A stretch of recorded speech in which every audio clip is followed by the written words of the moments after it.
한 주간의 부동산 뉴스 중에서 주목할 만한 이슈를 골라서 심층 분석해보는 시간입니다. 김인만 부동산연구소 김인만 소장 스튜디오에 함께했습니다. 안녕하십니까? 안녕하세요. 네. 어떻습니까? 이번 한 주도 부동산 시장이 뜨거웠습니까? 어떻습니까? 뭐 여전히 열기는 식지 않고 있습니다. 좀 재밌는 통계가 나왔는데요. 14년 9개월 만에 9월 달, 지난달이죠. 9월 매매 가격 상승률이 최대 폭으로 나왔다고 합니다. 그러니까 거의 15년 만에 2006년이죠. 2006년 12월 노무현 정부 시절에 집값 폭등 고점을 찍은 시점이거든요. 그 시점 이후로 14년 9개월 만에 최고치를 찍었다고 하니까 향후에 지금 여러 가지 목소리들이 나오고 있습니다. 지금 집값 오르고 있는데 지금 고점이 아니냐. 이제는 고점 찍었다라는 목소리들이 여기저기서 나오고 있어서 10월 달 흐름이 굉장히 재미있을 것 같고요. 좀 지켜봐야 될 것 같습니다. 오늘 이 부분도 이따가 좀 짚어보도록 하겠고요. 먼저 서울시 개발 정책을 좀 살펴보려고 합니다. 자, 이 서울시가 이 도시재생 지역에 연내 공공재개발을 허용하는 방안을 유력하게 검토하고 있다고 합니다. 어떻습니까? 그동안 개발이 제한됐던 지역들의 좀 숨통이 트일 수 있는 계기가 될 수 있을까요? 공공재개발은 민간재개발 같은 경우에 이제 조합 비리라든지 조합원들까지 문제, 또 서울시와의 인허가 문제, 여러 가지 문제 때문에 제대로 진행이 잘 안 돼요. 그러다 보니까 공공이 조합 역할을 하는 겁니다. 조합과 같이 하거나 조합 역할을 해서 공공이 주도해서 재개발 사업을 빨리 하는 게 공공재개발인데 이게 도시재생으로 선정된 지역은 공공재개발이 안 되다 보니까 주민들이 그 볼멘 목소리, 반대 목소리가 굉장히 많았거든요. 그러다 보니까 지금 국토부도 그렇고요, 서울시도 그렇고요, 공통된 의견이 하나 있습니다. 공급 물량을 늘려야겠다는 것은 공통된 의견을 가지고 있거든요. 그래서 지금 서울시가 국토부하고 협의를 하고 있는데 국토부에서도 부정적인 의견은 아닌 것 같아요. 그래서 도시재생 지역에 선정이 됐던 지역이라도 공공재개발로 이렇게 추진할 수 있게 해주겠다는 논의가 상당히 진행되고 있는 것으로 알고 있습니다. 네, 오세훈 시장은 도시재생지구에 민간 재개발의 기회도 열어주고 있는데 명칭이 조금 생소합니다. 신속통합기획 민간 재개발이라고 하거든요. 이게 이름만 바뀐 건지 아니면 기존과 어떻게 다른지 설명 좀 해주시죠. 이게 이름이 좀 어렵죠. 저도 이게 잘 안 외워집니다. 신속통합기획 민간 재개발이라고 하는데 이게 5월 달에 발표가 됐습니다. 뭐라고 발표가 됐냐면 여러 가지가 발표가 됐는데 원래 이름은 공공기획 재개발입니다. 공공기획. 그래서 공공이 기획을 하는데 이건 또 무슨 말이냐면 자, 재개발 사업을 하는 데 있어서 단계가 되게 많아요. 우리가 일반적으로 알고 있는 단계는 이제 추진위를 만들고요. 구역 지정을 하고 추진위를 만들고 조합 설립을 하고 사업 시행 계획을 하는데 구역 지정되기까지가 시간이 또 오래 걸려요. 이게 정비 계획도 수립을 해야 되고요. 주민 의견 공청회도 열어야 되고요. 뭐 여러 가지 과정들, 타당성 조사도 해야 되는데 이런 과정이 법대로 진행을 하더라도 5년 정도 시간이 걸립니다. 구역 지정될 때까지 한 5년 정도 시간이 걸리고요. 구역 지정이 되고부터도 10년 정도 걸리기 때문에 시간이 너무 오래 걸린다. 그래서 이게 기획 단계부터 서울시가 적극 개입을 해서 민간에만 맡기두지 않고 서울시가 그냥 같이 한 몸이 되는 거죠. 그래서 빨리빨리 타당성 조사라든지 여러 가지를 빨리 진행해서 5년 걸리던 구역 지정까지 5년 걸리던 기간을 2년으로 단축시키겠다는 사업입니다. 그래서 갑자기 튀어나온 건 아니고요. 공공기획 재개발이었는데 이게 앞서서 제가 설명드린 정부에서 하는 공공재개발하고 좀 헷갈려요. 우리 국민들이 바라볼 때는 공공재개발이냐?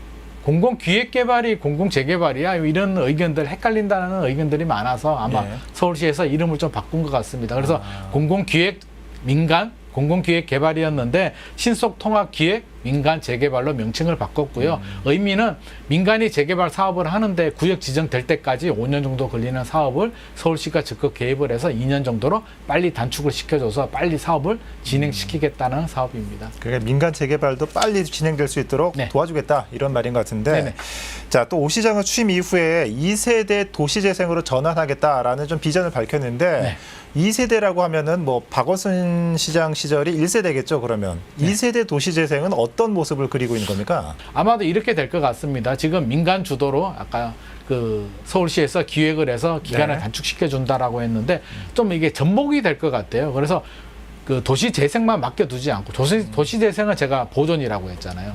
재개발은 개발이거든요. 개발과 보존을 좀 결합을 해서 보존해야 될 지역들은 좀 보존을 하되 그러니까 재개발 구역이라도 구역이 작은 게 아니잖아요. 뭐 몇천 세대, 몇백 세대부터 몇천 세대까지 나오는데 그중에 뭐 보존해야 될 지역들은 좀 보존을 해야 되겠고요. 그래서 좀 결합된 형태로 가지 않을까 그런 식으로 좀 구상을 하고 있는 것 같습니다.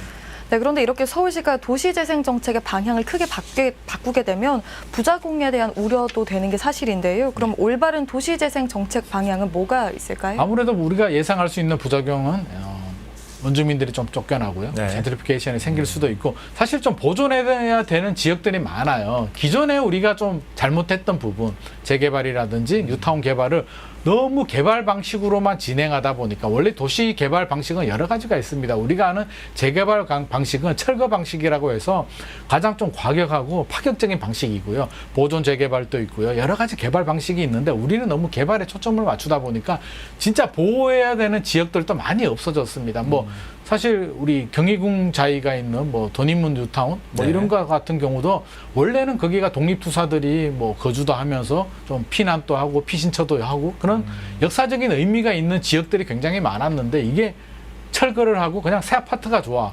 우리 주거 환경 개선을 위해서 새 아파트 하다 보니까 서울은 굉장히 오래됐잖아요. 500년 역사를 가지고 곳곳이 다 문화 유적인데 일괄적인 재개발만 하다 보니까 이렇게 문화가 없어지는 부분들이 있고요. 원주민들이 쫓겨나는 부분도 있어서 이런 점은 좀 감안을 해야 될 것 같아요. 그래서 서울의 문화, 역사적인 가치와 개발을 이렇게 좀 병존, 같이 가는 방향으로 좀 해야 되지 않을까 싶습니다. 자, 이제 좀 다음 이슈를 살펴볼 텐데 좀 서두에서 말씀해 주셨지만은 지난달에 전국 집값이 1.52% 상승했습니다. 네. 하도 집값이 오른다는 뉴스가 많으니까 이게 얼마나 높은 수치인지 무덤덤했는데 네. 14년 9개월 만에 이게 최대 상승률이라고요. 네. 이 금리 인상과 대출 규제가 계속되고 있는데도 이렇게 집값이 오른다는 건 계속 말씀해 주셨던 이 부동산 시장에 대한 불안감에 작용한다고 보면 되겠습니까? 아무래도 그게 가장 큰 영향이 있겠죠. 이게 이제 KB 통계를 좀 보게 되면 1.52% 상승을 했는데 우리가 네. 이게 느낌이 안 옵니다. 느낌이 안 오는데 2006년도 12월이 1.82% 정도 상승을 했거든요. 예. 최고로 상승을 하고 그 다음에 지금이 아니죠. 지난달 9월 달에 이제 가장 높게 상승을 했는데 올해 흐름을 보게 되면 이제 5월 달에는 좀 떨어졌었어요. 0.9%까지 떨어져다가 다시 이렇게 상승세로 돌아서게 되는데 이게 지역별로 보면 좀 재밌는 통계가 나옵니다. 지역별로. 우리가 일반적으로 알게 되면 서울이 많이 올랐을 거야. 서울 집값이 많이 올랐을 거야 라고 하는데 서울은 1.52%. 전국하고 똑같습니다.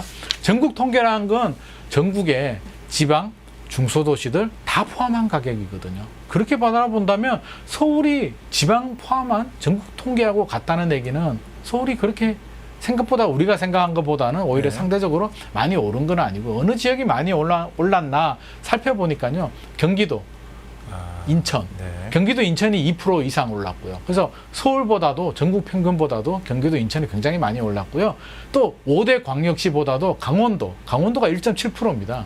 강원도, 충북, 충남이 1.4, 1.5% 이렇게 올랐어요. 그래서 이게 무슨 현상이냐면 매우 많이 올랐던 인기 지역들, 높은 집값이 아니라 그동안 좀 소외됐던 외곽 지역들, 저가 아파트들이 거래량이 늘어났다는 거예요. 이 얘기는 뭐냐면 불안한 실수요자들, 서울은 도저히 못 사겠고 기다리려니까 도저히 불안해서 벼락거지가 될 것 같은 불안감에 사기는 사야겠는데 내가 살 수 있는 아파트, 대출 규제까지 접목되다 보니까 구매 능력까지 떨어지게 되죠. 구매 욕구는 불안해서 포텐셜이 터지는데 구매 능력이 굉장히 제한이 되다 보니까 이런 분들이 살 수 있는 지역이 인천, 네. 안성이나 안산, 뭐 경기도 외곽, 원주, 뭐 김해 이런 외곽 지역들, 지방 도시들 이런 지역들로 풍선 효과가 생기고 있는 거고요. 저는 이게 개인적으로 지방은 집값 오르면 안 되냐 이런 논리가 아니라 쥐어짜서 불안한 수요자들이 갈 때까지 가는 현상이기 때문에 이게 좀 바람직해 보이지는 않고요. 지금 그런 목소리들이 이미 나오고 있습니다. 이게 고점이 아니냐.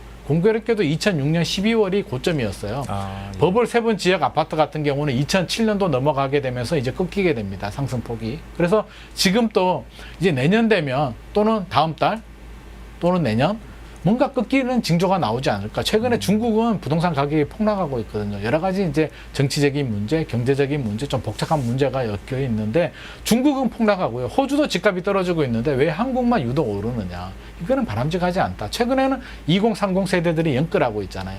이분들이 불안해서 집을 사고 있지만 수요층이 두텁지 않다 보니까 언제까지 이분들이 주택 구매에 뛰어들 수 있을까에 대해서 회의적인 시각이 늘어나고 있고요. 마지막으로 하나만 더 말씀드리면 상승 거래, 하락 거래라는 용어가 있는데 상승 거래는 뭐냐면 지금 시세가 있으면 고가, 비싼 가격으로 거래가 되는 걸 상승 거래라고 하는데 물론 상승 거래가 있으니까 매매 가격이 많이 올랐겠지만 최근에는 하락거래도 늘어나고 있다라고 합니다. 그래서 가격이 좀 낮춰주면 거래가 되는 거죠. 하락거래가 늘어나고 있다는 얘기는 이제 정점을 찍고 서서히 좀 꺾일 때가 되지 않았냐라는 목소리가 있기 때문에 10월달 다음 주죠. 다음 주에 아마 금리 인상이 될지 안 될지는 모르겠습니다. 네. 10월 아니면 11월에 금리 인상이 될 것 같은데 여러 가지 상황을 좀 예의주시하면서 지켜보면서 좀 위기 관리를 해야 될 것 같습니다.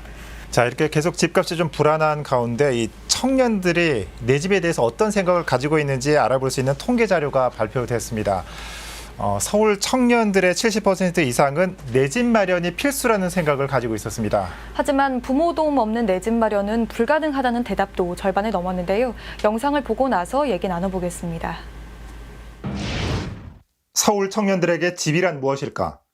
서울연구원이 발행한 서울 인포그래픽스에 따르면 서울에 거주하는 청년 가운데 내 집 마련이 꼭 필요하다는 대답은 전체의 73.9%, 전국 청년 평균보다 높습니다. 내 집 마련이 필요한 이유는 자산 증식과 보전, 이어서 임대료 상승 부담 순이었습니다. 천정부지로 치솟은 서울 부동산 시장의 특수성이 감안됐다고 볼 수 있습니다. 상황이 이렇다 보니 서울 청년의 절반 이상은 부모 도움 없이는 내 집 마련이 불가능하다고 말했습니다. 내 집 마련을 포기한 서울 청년은 전국 평균보다 높았고 10명 중 4명 이상이 전세 등 주거 비용을 부모가 부담하고 있었습니다. 한편 서울 청년들은 내 집 마련에 대한 욕구는 전국 평균보다 높았지만 출산과 결혼에 대한 욕구는 각각 38.2%와 38.4%로 전국 평균보다 낮았습니다. 이번 조사는 한국청소년정책연구원과 통계청이 지난해 전국 청년 3,520명을 대상으로 진행했고 서울연구원이 서울 거주 청년 676명 부분만 분석한 결과입니다. 딜라이브 서울경기 케이블TV 박용입니다. 네, 서울 청년의 많은 수가 내 집 마련은 필수인데 부모 도움 없이는 내 집 마련이 불가능하다라고 생각한다고 하는 좀 씁쓸한 이야기 리포트였는데요. 이 와중에 서울 아파트의 증여 비율은 4년 연속 높아지고 있습니다. 그럼 앞선 이런 청년들의 좌절감과 관련이 있을까요? 그리고 청년들을 위한 부동산 정책은 또 뭐가 있다고 보십니까? 이 뉴스를 보면서 저는 가슴이 한 구석이 참 먹먹하면서 굉장히 답답함을 느꼈는데 결국에는 이게 부동산 문제거든요. 부동산 문제, 집값 문제인데 주택 구매 연령이라고 하면 통상적으로 40에서 59세 또는 69세 정도를 주택 구매 연령이라고 하고요. 2030은 원래 주택 구매 연령이 아니에요. 실질적으로는 주택이 크게 필요 없는 분들. 왜냐하면 원룸에 살아도 되고요. 부모님 집에 살아도 되고요. 꿈을 가지고 취직을 하고 돈을 벌어서 나중에 결혼을 하면 실질적으로는 결혼하고요. 결혼할 때 집을 좀 많이 필요로 하고요. 애를 놓게 되면, 자녀를 놓게 되면 이제 집을 많이 필요해서 주택을 구매하게 되는데 최근의 양상을 보면 2030들이 특히 서울에서 내 집 마련이 우선이다. 결혼보다도 내 집 마련이 우선이라는 통계 결과가 나왔다는 얘기는 굉장히 불안하고요. 자산 증식. 지금 집을 사지 않으면 벼락거지가 될 것 같은 굉장한 불안감, 두려움을 호소하고 있다라고 저는 보여지거든요. 또 하나, 부모님이 도와주지 않으면 살 수 없다라고 하면 결국에는 이제 증여도 늘어나잖아요. 네. 이게 같은 불안감이에요. 청년들도 불안하고요. 부모님들도 똑같이 불안합니다. 제가 만나분들 중에 자기들은 집이 있어요. 근데 내 자식이 벼락거지가 될 것 같고 무주택이 될 것 같으니까 빨리 내 자식을 집을 사줘야겠다. 도움을 줘서 또는 증여를 해줘야겠다는 목소리들이 굉장히 많아서 이게 결국에는 집값을 잡지 못하는 부작용, 너무 오랫동안 집값이 오른 이 후유증이라고 보여지는데 그러면 이걸 어떻게 해결해야 될까? 그냥 주택만 이렇게 공장처럼 찍어내서 많이 공급을 해주면 해결이 될까? 저는 그렇게 보여지지는 않습니다. 이게 바라보는 관점, 결과적인 관점은 부동산 문제지만 결국에는 사회 문제거든요. 이게 여러 가지 뭐 노후 문제도 있고요. 또 취직 문제도 있고요. 결혼 문제도 있고요. 출산율 문제도 있고요. 모든 게 또 애를 놓게 되면 또 이게 교육 문제도 있잖아요. 그래서 우리 사회 전반적으로 이게 장기간 프로젝트, 모든 머리를 맞대고 풀어야 될 숙제라고 보여지고요. 저는 우리 청년들한테 결국에는 두려움과 불안감이거든요. 제가 딱 세 단어로 말씀을 드리면 두려움이에요. 이 두려움 때문에 집값이 이렇게 많이 오르게 되고요. 안 사도 되는 분들까지 가수요가 되면서 과수요가 되기 때문에 이 두려움을 잠재워줘야 되는데 정부가 정책에 신뢰가 좀 많이 떨어지다 보니까 이 두려움을 잠재워주지 못하는 현상이 발생하고 있어서 빨리 이게 신뢰를 좀 회복하는 정책이 필요할 것 같고요. 우리 청년들 를 위해서 열심히 노력하면 나중에 내 집 마련을 할 수 있어라는 희망과 이런 꿈을 좀 심어줄 수 있는 그런 정책과 비전이 필요할 것 같습니다. 그렇습니다. 자, 이 내 집과 결혼 그리고 출산을 포기하는 청년들이 늘어난다는 것은 이 사회 갈등을 심화시키고 또 국가 경쟁력을 약화시킨다는 걸 잊지 말아야 할 것 같습니다. 청년의 고통은 결국 우리 사회 전체의 고통으로 돌아오게 되는 겁니다. 지금까지 도시재생지구 공공재개발, 집값 상승세, 청년들의 내 집 마련 포기 심리에 대해 김인만 소장과 함께 살펴봤습니다. 소장님, 오늘 말씀 잘 들었습니다. 고맙습니다.